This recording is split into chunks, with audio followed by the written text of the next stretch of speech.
What is going on, Comic Fam? It's your boy, the Bearded Comic Bro, and I am joined by a plethora of gentlemen here talking about comics. Jay Callaghan, welcome to the show officially again. You've been on like years ago, but now we're actually getting to talk about comics, and you brought some friends with you. Yes, I did. Yes, I did. Yeah, so I'm Jay Culligine. I am a comic book writer and a publisher with Creative Muscle. And then Dylan, what's your part with this project? I am the illustrator of the comic book, so I drew it. And James, what about your connection? Yeah, I'm James Tecco. I'm a public historian with Appia History Cincinnati. It's just a public history initiative. That's so cool. And so you all got together to write this comic, The Filipino Assassin. Where did this kind of idea for this comic come about? It came from James, probably less than a year ago, a little less than a year ago. You were presenting, and you were at the library in Cincinnati, and you were presenting your findings about Vincent Manago Hambright. You want to talk about it a little bit?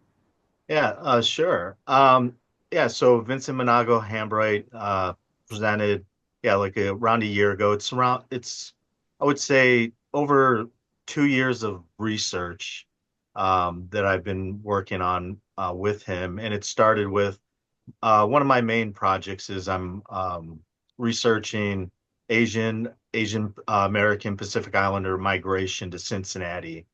And so during that research, I came across this story that there was this Filipino American boxer in Cincinnati, 1926.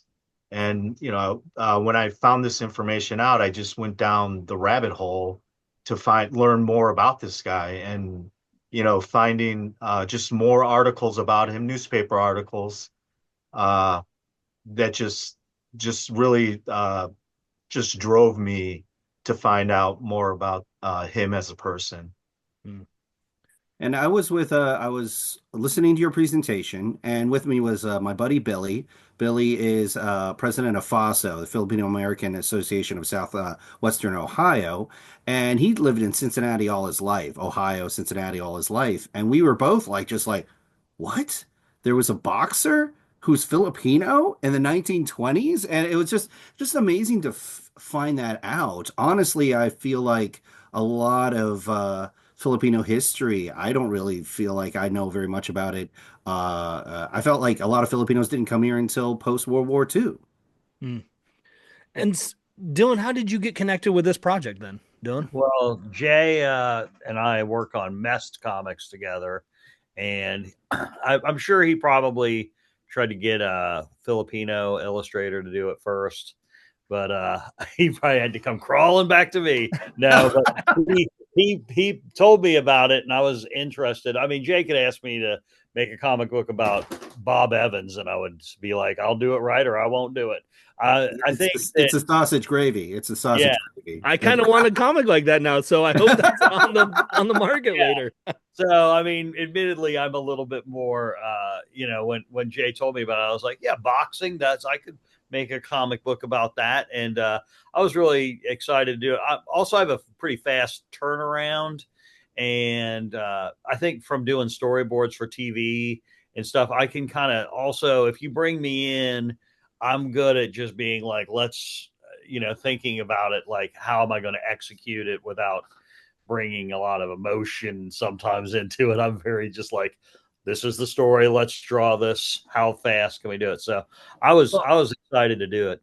I would also say, working with Dylan, there is a after doing Mess Comics for the last 8 years, there's a trust, a rapport Yeah. between a writer and an artist, especially because this is the first time we've done anything about a historic figure based on James's notes, great research. But this is the first time we've done a historic figure where it's just like, what does he look like? There's actual photography, there's facts to it, there's newspaper quotes. So I think when you're trying to produce something new based on instead of sewer science with Mess Yeah. Comics, it's good to have someone you trust like Dylan that you've worked with for years, who happens to be really fast.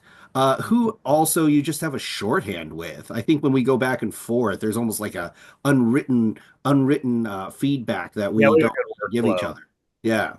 We definitely have a good workflow. Also, I think coming from the illustration background that I have, I'm used to making lots of changes, and people can tell me I got something wrong, and I'm pretty thick skinned about it. I'm like, yeah, I guess, yeah, you're right. I did mess that up, or something. So I like working with Jay as far as that goes. I think it's a pretty easy fit, and it was also, I've never done a comic book about somebody who already exists, like, and had their family in the world and stuff. So I had to be a lot more thoughtful and mindful of what I was doing than I normally would have to. And James was our contact with the descendants, the family of Vincent, and we're very grateful for how much they talked to James and the stories they shared, and really help bridge a lot. James, they helped bridge a lot of the gaps with what you were able to find factually, right? Yes, yeah. The one thing with doing the research on Vince, there wasn't a lot of like personal context, so that personal narrative was missing from I would say the archive. Mm. So to really learn about who Vincent Hambright was, it was hard to piece that together. So it took, quite a few months, I would say 4 to 6 months after I first reached out to the family, where they responded back to me, and I was able to set up oral histories with the great granddaughter, April Walker, and then the oral histories with the grandson, Vince Hambright, and then the great grandson, also Vince Cole Hambright. So there was a lot of information missing, but they were able to just add color to his life and just give some detail. Not There wasn't a lot of detail from the family perspective, but what they were able to tell me just gave a better sense of who this person was. Mm. What was it originally about this story, James, when you heard about, his boxing, being a Filipino boxer, that like drew you into like wanting to dig into this, story and get this research done? Because you spent a lot of time, it sounds like you spent a lot more time than it took Dylan to draw. Very done. That's true. Yeah. So the big thing that I research is just the silenced history. And so you have your dominant narrative of history, and then everything on the opposite side of that is what I would consider silence. So when I came across him, and finding out just more information about him, all these fights, this, what they would say about him, that he could potentially be like one of the greatest Cincinnati boxers, Mm. during this period, that his punching power was like nothing seen before. So, learning this information about him, but then when looking at the local archives, and there was nothing in the local archives about him, but two words that just said Vincent Hambright, Mm. it just brought this just sense of like, I need to dig up more or find out more about this individual, because from the newspapers and the few archives that I did find on him, I'm like, this guy left a legacy here in Cincinnati, and no one knows about him. I mean, he fought 10 years before, like Ezra Charles, world champion, great figure in his own. But, Vincent Manago Hambright was one step, in my mind, behind him. He lost the bout that would have taken him to the world championship. In his right, in his career, he won local championship, belts. But he just, just a lot of history behind his name. And in my mind, I'm thinking to myself that this has to get out. It's just my duty to get his story out. Mm. Was that the same for you, Jay, when you heard James talking about the story, like that you're like, we gotta make this a comic? I think it's really important to see yourself in history. I Mm, think that if you want to learn, seeing yourself in that history is essential. And knowing that in the 1920s, there was a Filipino boxer named Vincent Manago Hambright. The Inquirer called him the Filipino Assassin. And he was just boxing his way to fame in the Midwest. I mean, the fact that there were so many articles about it, and the fact that he served in the military. World War II is in the Navy Seabees against Imperial Japan. And then he moved back to Cincinnati. And then, sorry to spoil it, but I mean, we're not hiding the fact, but he was the tragic victim of one of Cincinnati's first documented Asian hate crimes. mm, yeah. And when you're dealing with sensitive and tough subjects here, at the towards the end, like how do you approach that as a writer, as an artist, when you're tackling these, hard conversations that you have to have sometimes to, like you said earlier, James, add a voice to the voiceless and, put that out there. Yeah, I think for me, just I was very excited when Jay proposed this project to me. I'm all in, excited, and then after thinking about it, I'm like, how are we going to be able to portray him in a comic book with humanity, with empathy? Are we going to be able to take the murder because he was murdered? Do our justice in portraying that. And so after I saw the first, I guess, art boards from Dylan, I was like, wow, these are really nice. And then after seeing the pretty much the entire storyline, I was just blown away by the boxing scenes. And then, as I'm flipping through, scrolling through the digital copy, I'm like, oh, but what about his death? But the way just how Dylan portrayed it and just juxtaposed the boxing, his ending, his boxing career with his death, I was just like, that's beautiful. Well, yeah, thanks. And I like my daughter always says I should host a show called Dark History. So I kind of like it's already a passion of mine to I like to expose just things that we didn't know. I love to learn things all the time.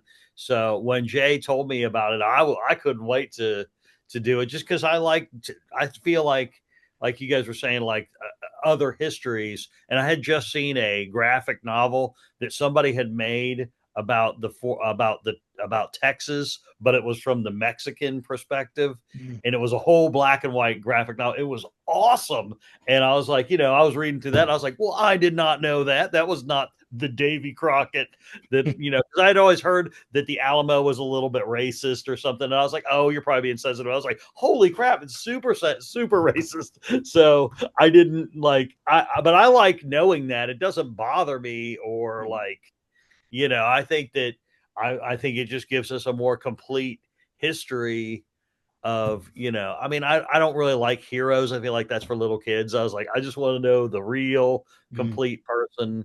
I always feel like the bigger the hero, the bigger the flaws probably. So I'm ready for that. I don't have anybody I loft up. So I couldn't wait to, you know, just draw the story just because like you guys said, I had never heard of it. And I felt like I'm usually kind of in tune. I'm kind of a history guy. So it was really exciting for me to do it and then try to make it as, dramatic, but not maybe, try to make it how it probably actually felt to, experience the things in real time.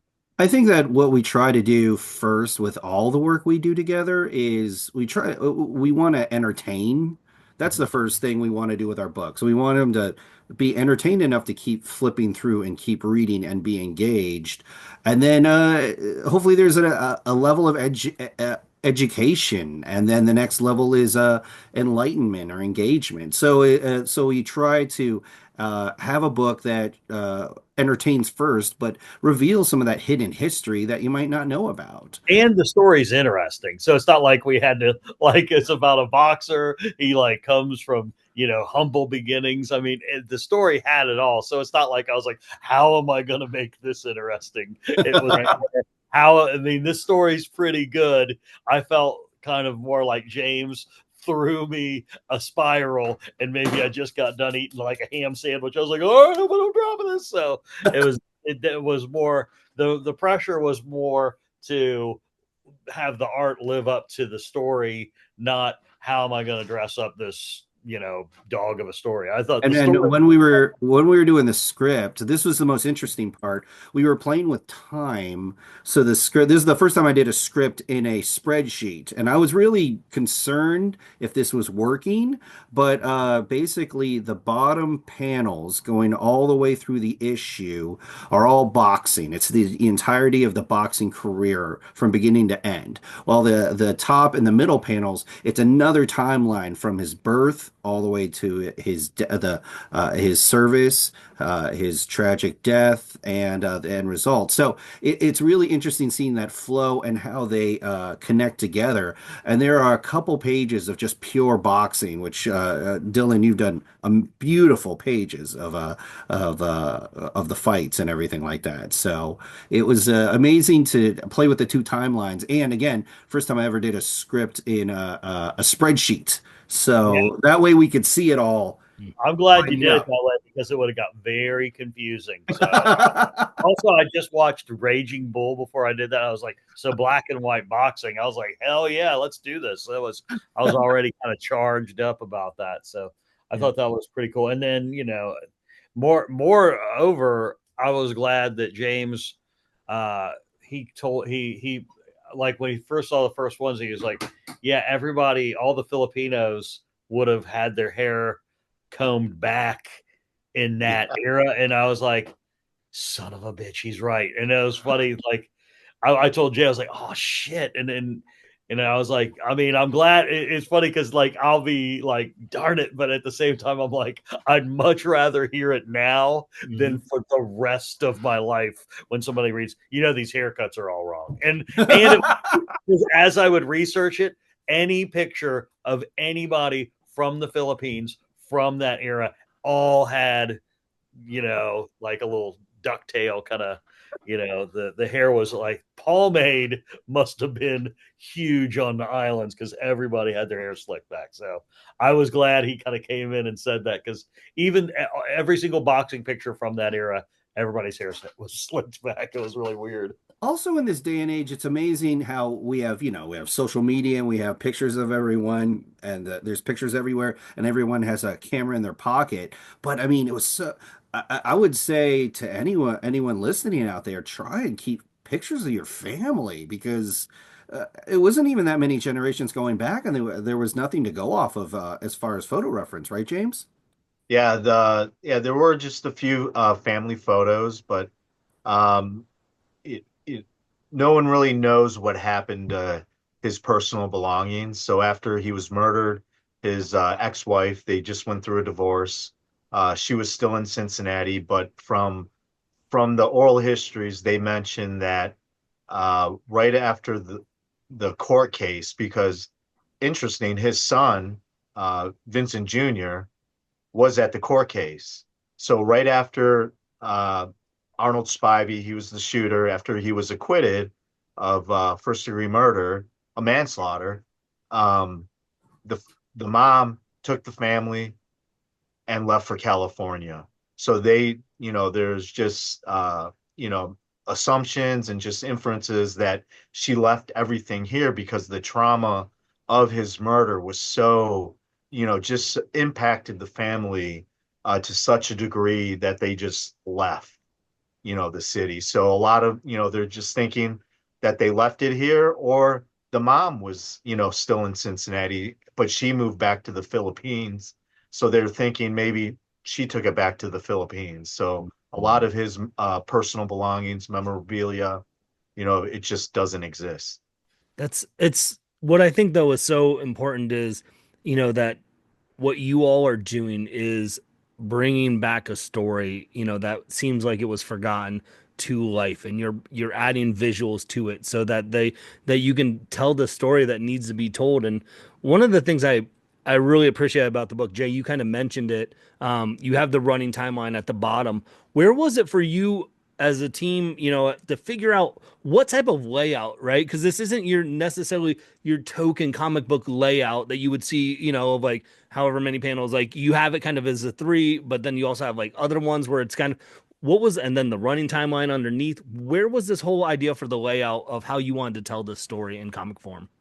I think that the kid in me, the kid that watches the boxing movies or the sports movies or the action movies, like I wanted that kid part of me as a writer wanted the wanted to have boxing throughout the story. Mm. That was what he was known for. That was but then also how the boxing career kind of intersects with his life, and how the two end in a kind of a similar fashion. Oh God, the way Dylan did that near the end of the story and with the court case and everything was just brilliant. So I think that that was in my brain. That's script wise anyway. That's what I was thinking. And then Dylan captures it in a. Uh, he's kind of got the black panels going across the bottom on every page because it's like that boxing ring. And then every so often you'll see the crowd's faces, and it's just so beautifully crafted.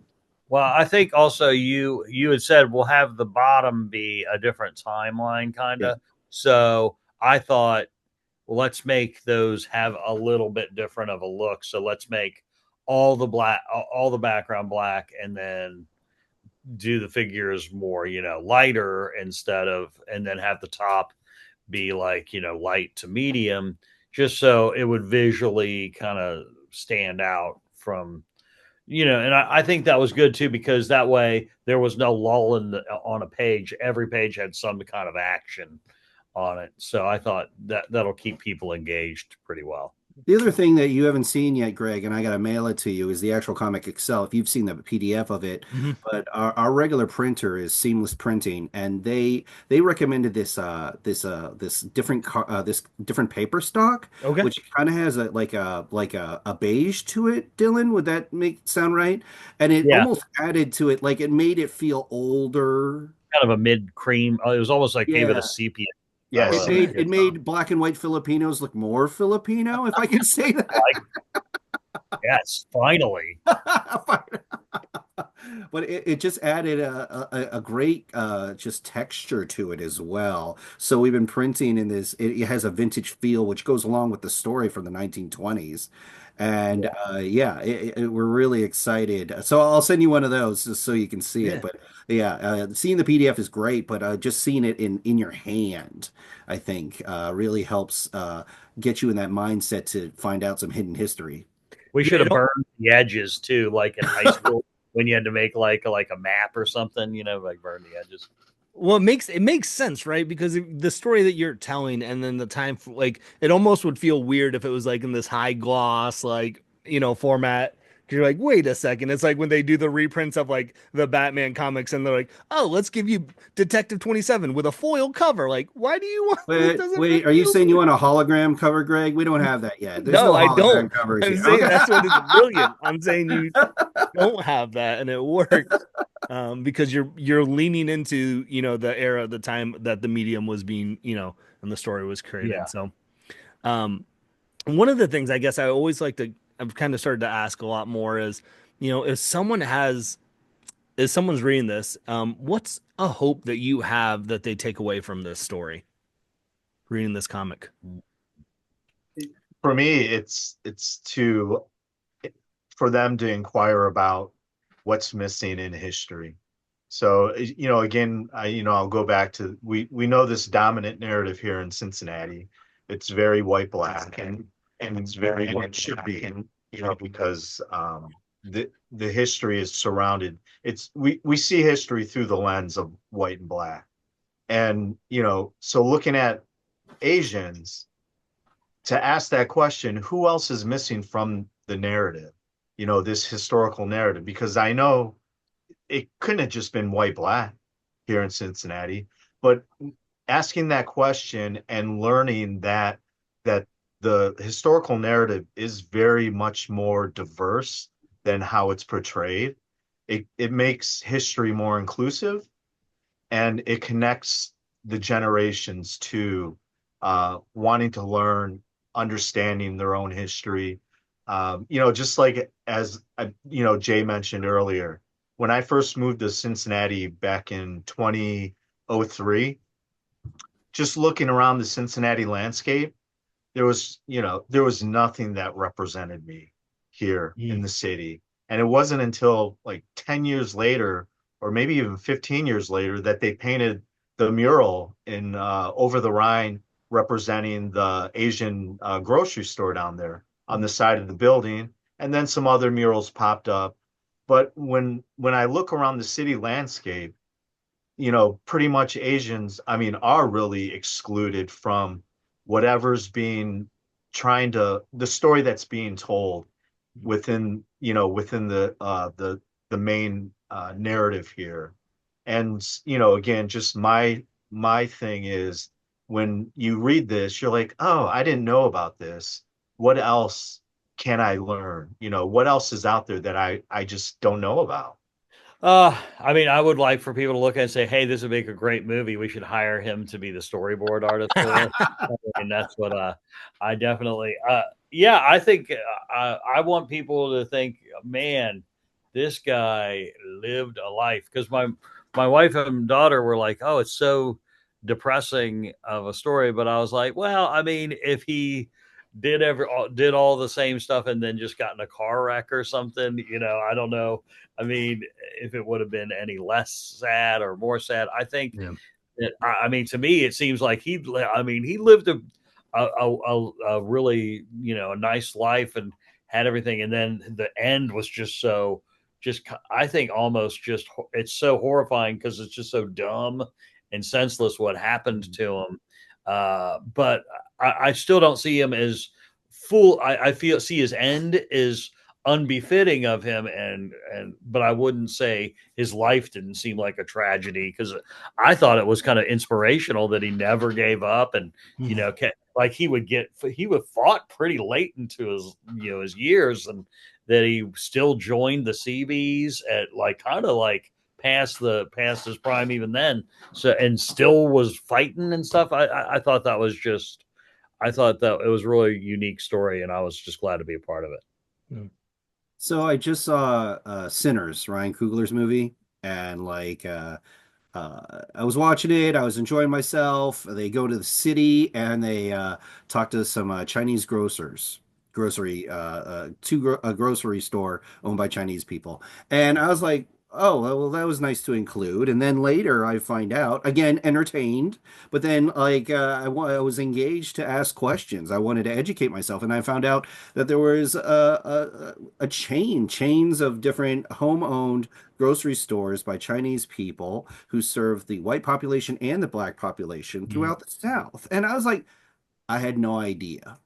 And Sinners revealed that to me. And I would hope that Filipino Assassin, the untold story of Vincent Manago Handbright, I hope that untold story, I hope that it inspires people to see themselves in history. I hope it inspires them to ask more questions and find themselves and find their own thing that people didn't know. I understand that schools can't teach everything. There's only so much time. I get that, but I want people to be curious and to explore and to find out more about where they are and the places they live. Mm. Yeah. I feel like there's this could be a whole series of different comics you could do of, untold stories of, as you figure it out. So Well, where we were pretty lucky because there's an organization in Cincinnati called Arts Wave, and they had a grant for Black and Brown artists that we applied for. So we were really fortunate to have their support to really just pay for production, pay artists, pay Dylan, pay James, pay myself to like do.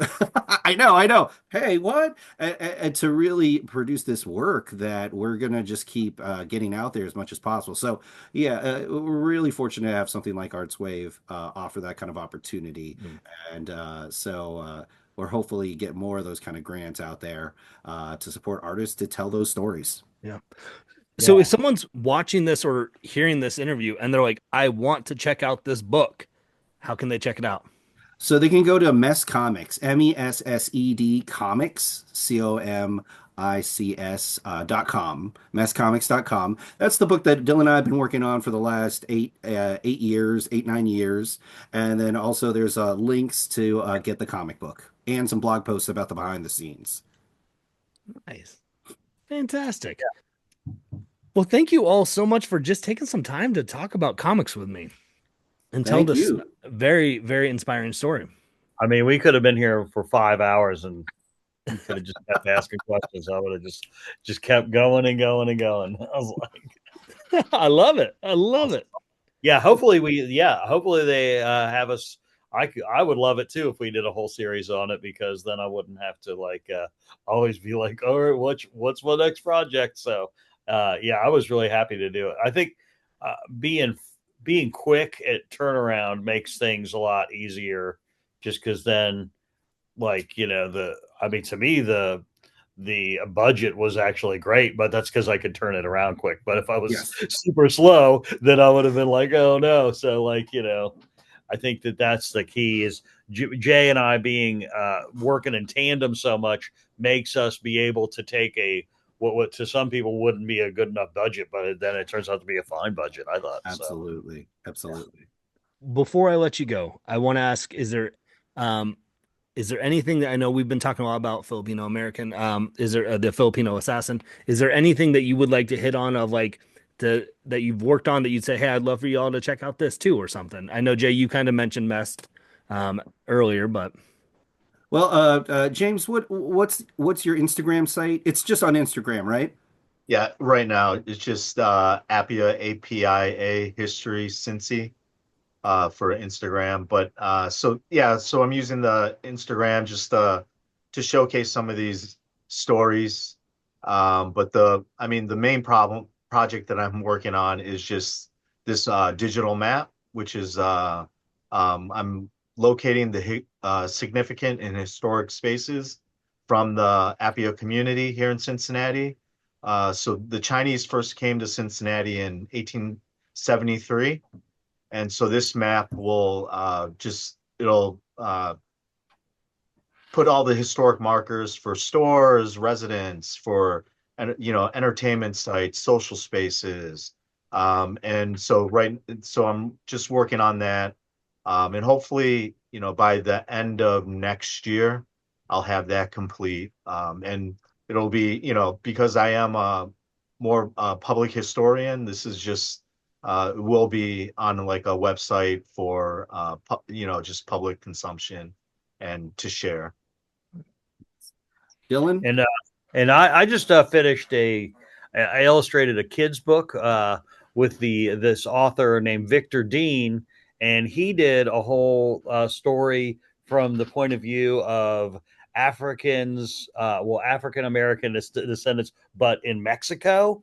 So that I didn't real I was like, I had never even thought about that, but he's like, yeah. So it's called Maria and the Turtle, and it's by Victor Dean, and I believe it's on Amazon. But yeah, I just did a whole kids book on that. So I just working with different, pretty much a citizen of the world working on different projects all the Also, if you time. check out, if they just Google your name, they should see some of your animation work as well, because Yeah, you're and I do a lot of animation work too. So last time when I was teaching a class over at NKU, I went through my IMDb page and I had all my awards. And thanks to Jay, I had like, a Pacific Asian American Award. And then I had Black Filmmakers Award. And then I had Female Filmmakers Independent Award. And I could tell the class is like, what in the hell is going on? And I was like, I am just really good at being subservient to all kinds of people. Like, you tell me to draw it, I'll draw it. So, but I think I should have told them, I said, it's a very diverse world. If you, if you really want to get into the arts, I think that there's, room for everybody. So I think, and also I told them that you just got to be faster than every single person on the planet, and then you'll Yeah, so so we got the publishing company of Mest Comics is called Creative Muscle, and Creative Muscle is going to continue to do Mest Comics. We're already on volume 4 there, working with Dylan and also our favorite cockroaches, The Intrusion. They're also part of the Mest world, so that's our sewer science line, sewer science fiction. Then this historic line, this collaboration with James has been terrific. So, like, maybe really looking at doing more historic stories, and then yeah. crossing into cryptid territory. Hopefully, Greg can have us on again. We got the Grassman, Ohio's favorite cryptid. We got the Goat, Pope Lick Creek Monster coming out, and we just came out with Dr. Skin Tag as well. So, a little Filipino mythology going on there, a little Filipino folklore. Very cool. Well, gang, there's a lot to check out. So if you're watching or if you're listening via Apple Music or Spotify, wherever you get your podcasts, all the links that we talk about will be in the description of the video or the podcast. James, Dylan, Jay, thank you so much just for taking some time to talk about comics with me. Thanks for Absolutely. having me. Thank you for Absolutely. having us. With that being said, gang, hopefully you can find some time to curl up, grab a book, and nerd out. Peace.